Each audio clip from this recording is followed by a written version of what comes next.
ताही छिन उडुराज उदित रस रास सहायक कुमकुम मंडित वदन प्रियाजन नागर नायक। नमस्कार, प्रस्तुत है हमारी आज की क्लास। आज हम हिंदी साहित्य से संबंधित अपनी 13वीं क्लास देखेंगे। इसके पहले 12 क्लास हो चुकी हैं। अगर आपने वो क्लास नहीं देखी है तो हमारे चैनल पर जाकर देख सकते हैं। तो प्रारंभ करते हैं अपनी आज की क्लास। आज का हमारा पहला प्रश्न है, जहाँ बैठावे तित ही बैठूं, बेचे तो बिक जाऊं। जहाँ बैठावे तित ही बैठूं, बेचे तो बिक जाऊं। इस पंक्ति में मीरा का व्यक्त भाव है, तो इसका सही जवाब है समर्पण। अगला प्रश्न है, भ्रमर गीत में भ्रमर का प्रतीक है, तो इसका सही जवाब है उद्धव। भ्रमर गीत में भ्रमर का प्रतीक उद्धव को माना गया है। अगला प्रश्न है, शुद्धाद्वैत दर्शन के प्रवर्तक आचार्य का नाम है, तो इसका सही जवाब है वल्लभाचार्य। शुद्धाद्वैत दर्शन के प्रवर्तक आचार्य वल्लभाचार्य हैं। अगला प्रश्न है, नंददास का पर्याय कोश ग्रंथ है, तो इसका सही जवाब है अनेकार्थ मंजरी। नंददास का पर्याय कोश ग्रंथ अनेकार्थ मंजरी है। अगला प्रश्न है, मेरे नैना विरह की बेल बही पंक्ति के रचयिता हैं, तो इसका सही जवाब है सूरदास। इस पंक्ति के रचयिता सूरदास जी हैं। अगला प्रश्न है, रास पंचाध्यायी के रचयिता हैं, तो इसका सही जवाब है नंददास। नंददास को रास पंचाध्यायी के रचयिता माना जाता है। और इसमें किस छंद का प्रयोग हुआ है, तो इसमें रोला छंद का प्रयोग हुआ है।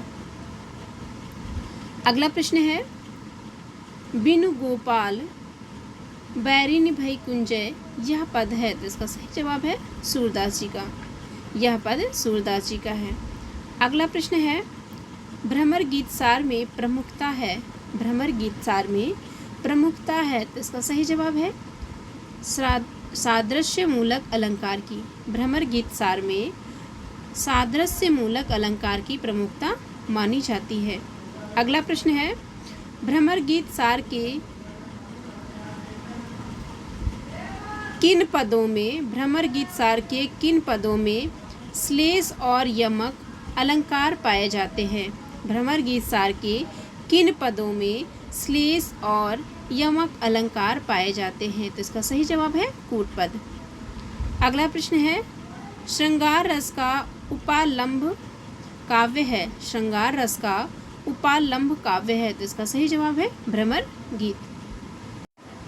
हमारा अगला प्रश्न है, हरिदासी संप्रदाय के राधा कृष्ण हैं, तो इसका सही जवाब है लोक निरपेक्ष। हरिदासी संप्रदाय के राधा कृष्ण लोक निरपेक्ष हैं। अगला प्रश्न है, वल्लभाचार्य जिस संप्रदाय के आचार्य हैं उस संप्रदाय के प्रवर्तक हैं, तो इसका सही जवाब है रुद्र।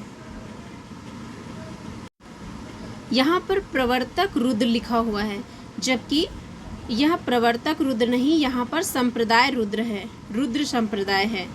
यहाँ पर रुद्र संप्रदाय है। वल्लभाचार्य जिस संप्रदाय के आचार्य हैं उस संप्रदाय का नाम है रुद्र संप्रदाय, तो ये इसका सही आंसर है। अगला प्रश्न है, स्नेह लीला के रचयिता हैं, तो इसका सही जवाब है विष्णु दास। अगला प्रश्न है, 84 वैष्णवों की वार्ता के लेखक हैं, तो इसका सही जवाब है गोकुलनाथ। और गोकुलनाथ इसके अलावा 252 वैष्णवों की वार्ता के भी लेखक माने जाते हैं। अगला प्रश्न है, 84 वैष्णवों की वार्ता का संबंध है, तो इसका सही जवाब है वल्लभ संप्रदाय से। इसका संबंध वल्लभ संप्रदाय से माना जाता है। अगला प्रश्न है, उर्मे माखन चोर गड़े अब कैसे निकसत नाही, उद्धव तिरछे हैं जो अड़े। ये पंक्तियां हैं, तो इसका सही जवाब है सूरदास जी की। यह पंक्तियां सूरदास जी की हैं। अगला प्रश्न है, भ्रमर गीत प्रसंग का मूल स्रोत है, तो इसका सही जवाब है श्रीमद् भागवत का 10वां स्कंध। इसका मूल स्रोत श्रीमद् भागवत का 10वां स्कंध माना जाता है। अगला प्रश्न है, कृष्ण काव्यधारा के प्रतिनिधि कवि हैं, तो इसका सही जवाब है सूरदास।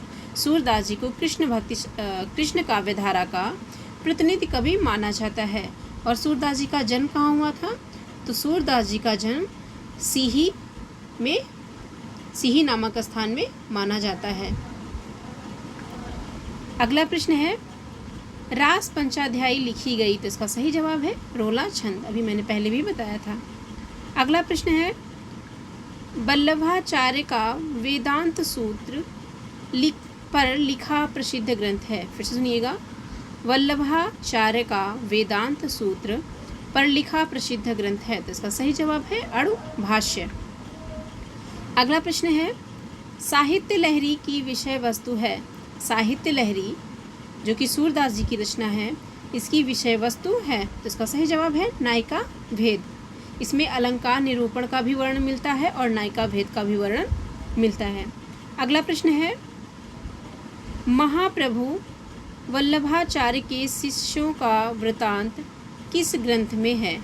महाप्रभु वल्लभाचार्य के शिष्यों का वृतांत किस ग्रंथ में है? तो इसका सही जवाब है 84 वैष्णव की वार्ता में। अगला प्रश्न है, अष्टछाप के कवियों में प्रथम नियुक्त कीर्तनकार कवि थे, तो इसका सही जवाब है कुंभनदास। अगला प्रश्न है, वह कवि जिसने सूर सागर के पदों का भावानुसरण करते हुए कृष्ण के जीवन का चित्रण किया है।